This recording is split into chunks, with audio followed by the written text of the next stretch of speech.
and welcome to the Bottom Up Skills Podcast. I'm Mike Parsons, the CEO of Qualitance, and today I gotta say we're getting to the second last part of our Agile Software Development series. And today we're going to be talking about when we get everybody together. And this idea of let's get everyone together and talk about the product is fantastic. I mean, look, let's just get people aligned. Let's get people going in the right direction. But these projects can very quickly involve a lot of people.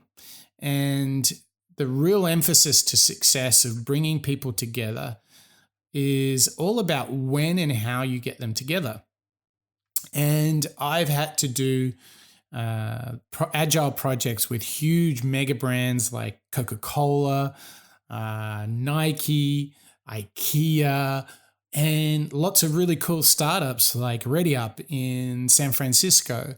And I've learned so very much about how to best divide up these moments so people can have not only the time to understand, but it's also about the chance for them to contribute.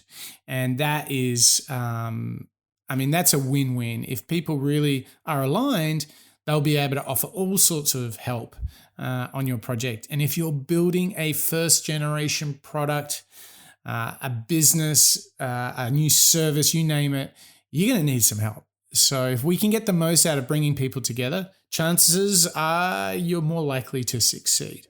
Okay, so let's dive into this, and we're going to talk about 4 concepts. The first one is Scrum. The second is a demo. The third is a showcase. And the fourth is brains trust.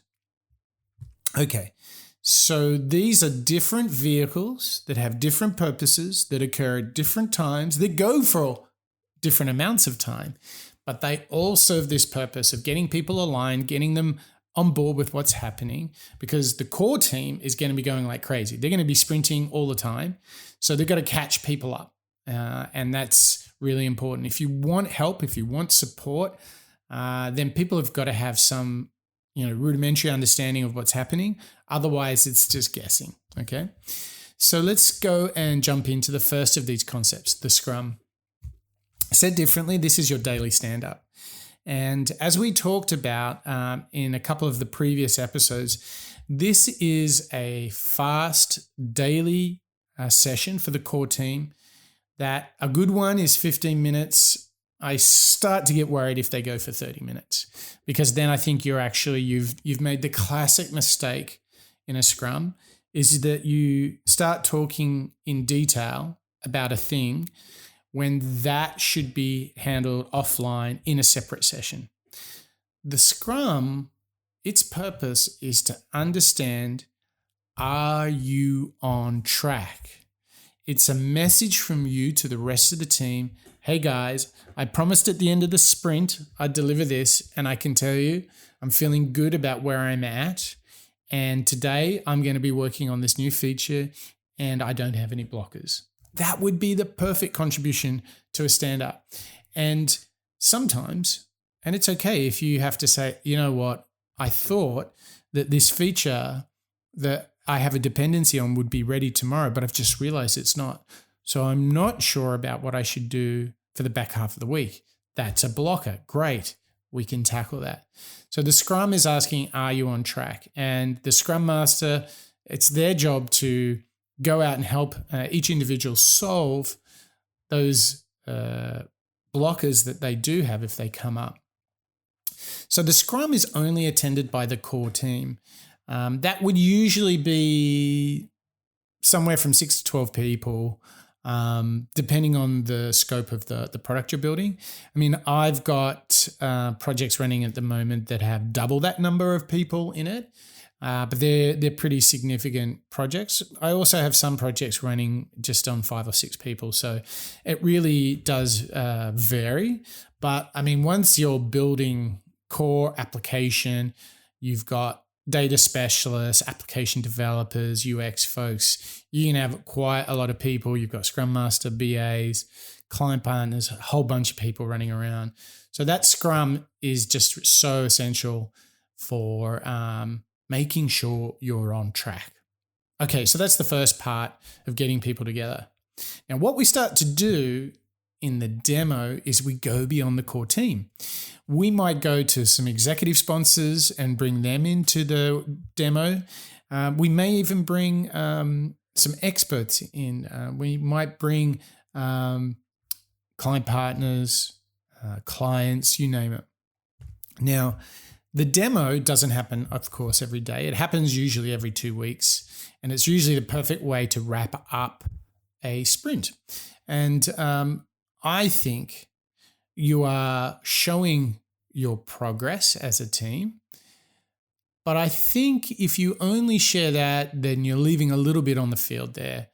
I think you can also contribute, and this is a high form of alignment, to what you are learning, how you're better understanding users, the nuances in how the application needs to work in order for people to be delighted. That's kind of stuff that really gets you inspired, but also in a capacity to contribute. If you understand not only what the team are doing and the progress they're making, but you understand the sort of learning, the wisdom they're building about this product and how it serves its customers. Now, unlike the Scrum, the demo can go for quite a while. And I would say it's at least a 90-minute thing. And you want to open it up and make it conversational. I think from my experience, the biggest temptation in the demo is to make it a presentation where 2 or 3 people on the project talk at the others. The best demos I've been in are where the product owners are bringing you into the conversation about the progress they've made, the ups and the downs, and what they're learning. And it should be so compelling that people are volunteering contributions, help, assistance, and support. That for me is a great demo. It's not judge and jury situation, and you can change the vibe by how you present your demos, how you set them up, how you orchestrate them. But I would just avoid like a super polished thing, because then you're just spending lots of time in your keynote deck and not enough time on your product, if I'm really honest. Okay, so we've got Scrum and demo. Scrum, core team, daily, demo every 2 weeks, core team and extended members. We'll get to the brains trust in a moment, but they're often people you can bring along. But now let's talk about the third one. Now, the third and fourth one are not formal parts of Agile and Scrum methodology. These are classic Mike Parsons add-ons, and I can tell you they help so very much. Now, the showcase, this should be a monthly opportunity. It should be something where you demonstrate the achievements of the team. And very few of the team need to be in the showcase. Maybe the product owner and the Scrum Master, exec sponsor, and you're presenting to folks not only in your brains trust, direct executive sponsors, but you can also have it as a fantastic knowledge sharing opportunity between folks who are not related to this project at all. Now, what I tend to find is that there are others in the organization really keen at my clients who are really keen to learn about Agile, and they might not be involved in the project at all. We use the showcase as a chance to, maybe get the CEO involved with what we've achieved.